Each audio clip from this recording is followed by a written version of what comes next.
Bismillahirrahmanirrahim. Alhamdulillahilladzi farada alaina as-siyam. Asyhadu an la ilaha illallah, asyhadu anna Muhammadan abduhu wa rasuluh. Allahumma shalli ala sayyidina Muhammad wa ala alihi wa ashabihi ajma'in. Amma ba'du. Teman-teman yang makan Allah, kita sering mendengar orang di bulan puasa, sebelum puasa, bahkan setelah hari raya membacakan surat Al-Baqarah ayat 183. Yang saya tidak usah bacakan karena hampir semua orang hafal, bahkan yang tidak berpuasa.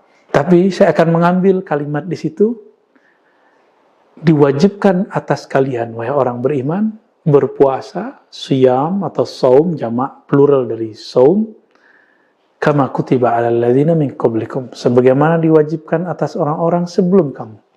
Siapakah orang-orang sebelum kamu itu? Nabi Muhammad, orang-orang sebelum beliau adalah Sayyidina Ismail, Sayyidina Ishaq. Mereka adalah pendahulunya Rasulullah SAW.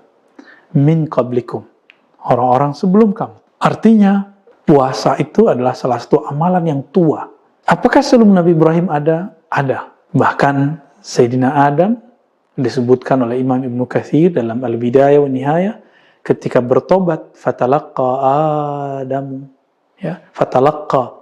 Ketika Adam bertalaqi, menghadap kepada Rabb-nya dengan beberapa kalimat, fataba alaih, maka Allah menerima tobatnya. Di dalam riwayat itu ada beberapa hal-hal yang agak sulit kita bayangkan. Berapa lama beliau menyebutkan 40 hari, 40 tahun. Namun yang paling masuk ke dalam logika kita hari ini, karena itu pernah terjadi di zaman Izzuddin bin Abdissalam, 40 hari, 40 malam. Bahkan dalam Bible sendiri, orang-orang Israeliat sangat faham ini. Nabi Musa di dalam Goa Tursina itu tidak makan, tidak minum arba'ina yauman, 40 hari. Kenapa digenapkan dari 30 jadi 40? Karena beliau mencuci mulutnya, karena merasa bau, disebabkan oleh berpuasa. Dan itu riwayatnya sahih. Teman-teman yang makan Allah, maka yang pertama berpuasa di muka bumi ini adalah Sayyidina Adam. Beliaulah khalifatullah fil ard, khalifah Allah pertama di bumi, yang kemudian dia berpuasa sebagai bentuk pertobatan. Jadi puasa itu adalah bentuk cara kembali kepada Allah, dengan cara memutuskan hubungan diri dari selain Allah. Itulah yang disebut salah satu tobatnya badan. Jadi tobatnya badan adalah puasa.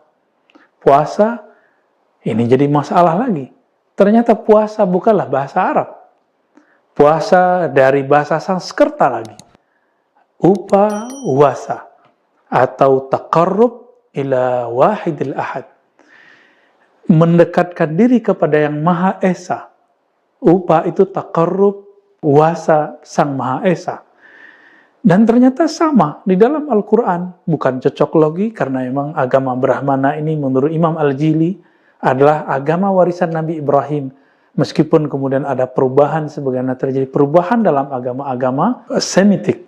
Apa itu? La'allakum tattaqun. Puasa itu agar kamu menjadi orang yang dekat kepada Allah dengan takwa. Berarti maknanya sama. Dan ini disebut munasabat as-sahihah. Kesamaan, kesesuaian yang sahih.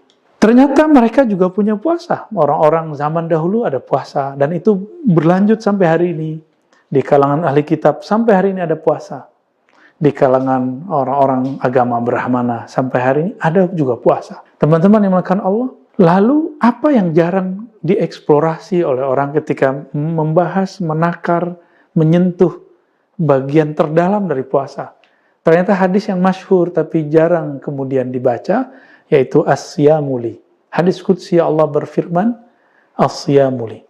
Saum itu dalam bahasa Ibrani disebut zoum atau ta'anit, menahan diri dari makan, minum, dan berjima itu adalah untukku.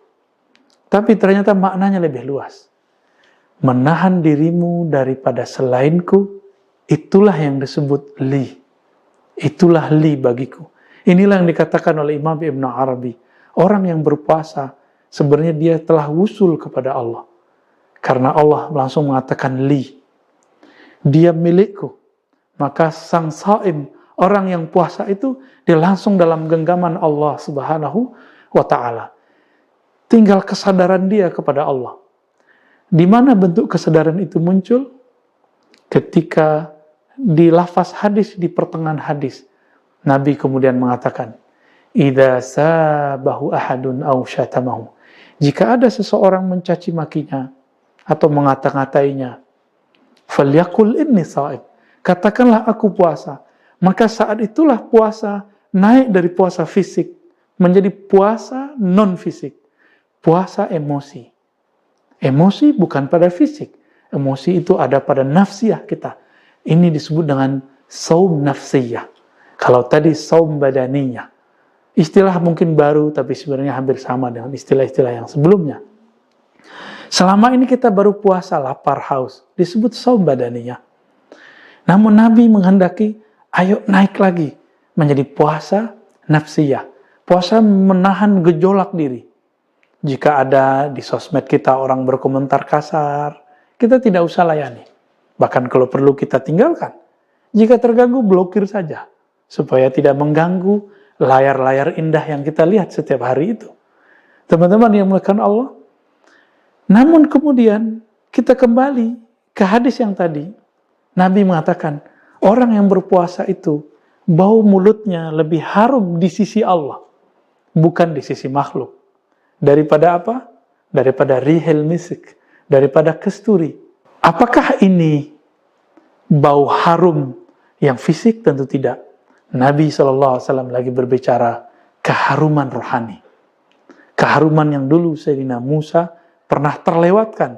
Jadi beliau ketika 30 hari tercium olehnya bau mulutnya. Lalu beliau bersiwak. Apa kata Allah? Lewat malaikat, engkau sempurnakan 10 hari lagi.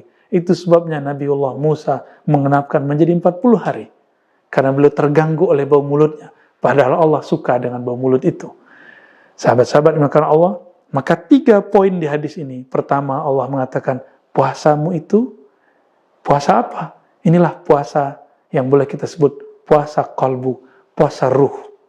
Puasa qalbu dan ruh yang membuang selain Allah dari dirinya, dalam qalbunya. Inilah yang kemudian membuat Allah mengatakan, kamu milikku.